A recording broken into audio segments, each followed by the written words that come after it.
Tonight on Chronicle, when the surf is up, he's there. Yeah, everybody knows Ralph around here. No matter the weather. I will tell you this, you are way colder standing on those rocks taking photos than you are in the ocean. Catching a wave with surf photographer Ralph Fatello. There's not a surfer on the planet that doesn't want a photo of them surfing. He can transform a chunk of firewood into an exquisite object. This is instant gratification. You can crank out some pieces pretty quickly, and for that reason, it's pretty addictive. The stunning woodwork of Canterbury Turnings. Plus, Fritz Weatherby's New Hampshire. The first man to reside in Lebanon, New Hampshire, was a dead man. Tell you the story on NH Chronicle. That's next on Chronicle.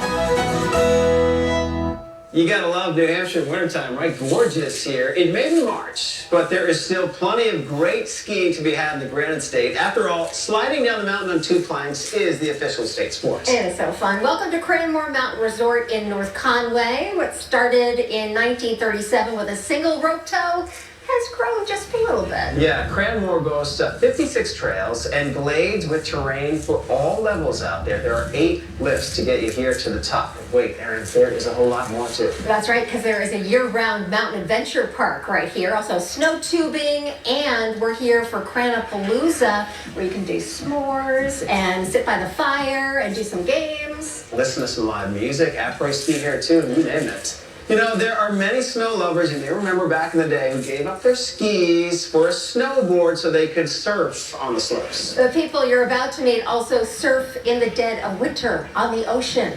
Their philosophy is you surf when the waves are big, whatever month it is. Yeah, and thanks to one Hampton guy, catching a wave is caught on camera.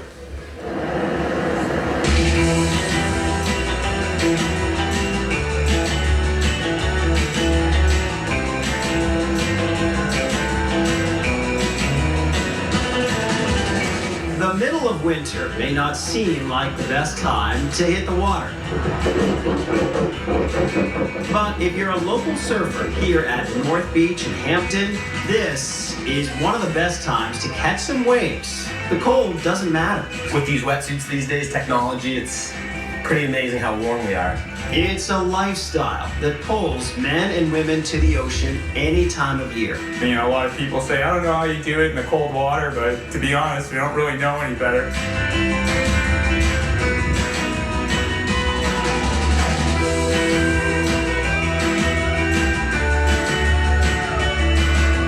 Max Fatello picked up the hobby thanks to his dad, Ralph, who's sort of a local legend around these parts. I introduce myself a lot of times as son of Ralph because my dad, you know, everybody knows Ralph around here. Hi, Cindy. If the surf is up, Ralph Fatello is probably here, armed with his cameras.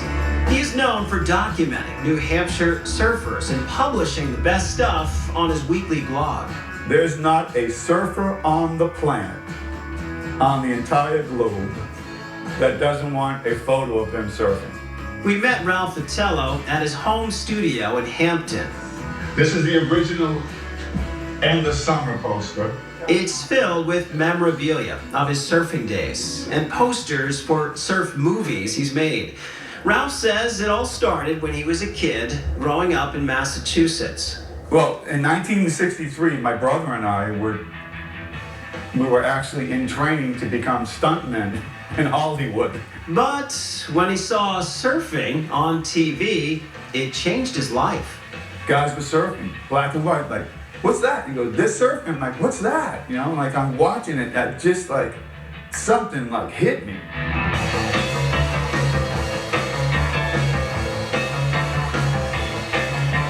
So in the 1960s, Ralph Fatello took up surfing, along with photography and music.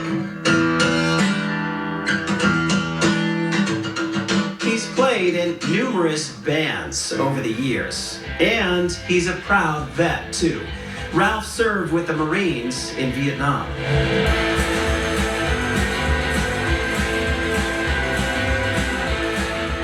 Fatello would eventually settle in Hampton with his family, where he could both catch waves and catch surfers in action.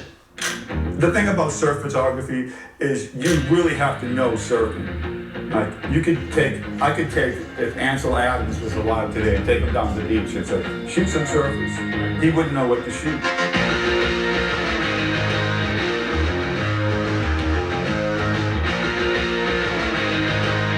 The money shot is always the barrel, the tube, getting guys in the barrel.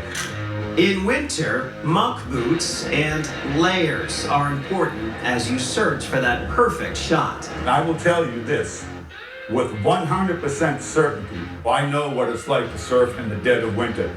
You are way colder standing on those rocks at the edge of the ocean taking photos than you are in the ocean. It's really cool to have a dad that's, going to be out there on those days when it's 10 degrees in the morning and he's out at the end of the tip of the icy rocks taking photos.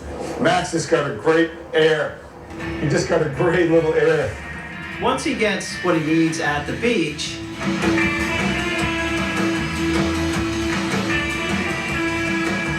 Ralph heads home to upload the pics onto his long-running blog, Ralph's Pick of the Week.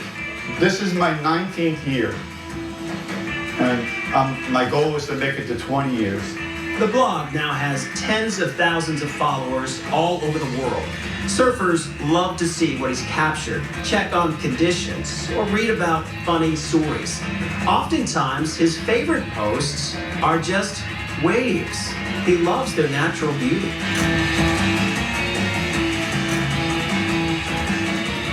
Now see what happened here? That offshore spray and going against that dark blue, purple sky. Come on, my brother. Ralph has taken all this to a deeper level, too. He's used his love of surfing for charitable events here on the beach, working with groups like Wounded Warriors. It's just Ralph. He's very unique and makes the community a better place, for sure. He's been a photographer, videographer, but before that, he was a mentor to us, all the surfers around here. The New Hampshire surf community is small and dedicated, and thanks to Ralph, it's well documented. Image after image of people who tried out surfing and never looked back. Once you get that first wave that it's like, man, I gotta do that again. Well, what you didn't realize is you gotta do it again for the rest of your life.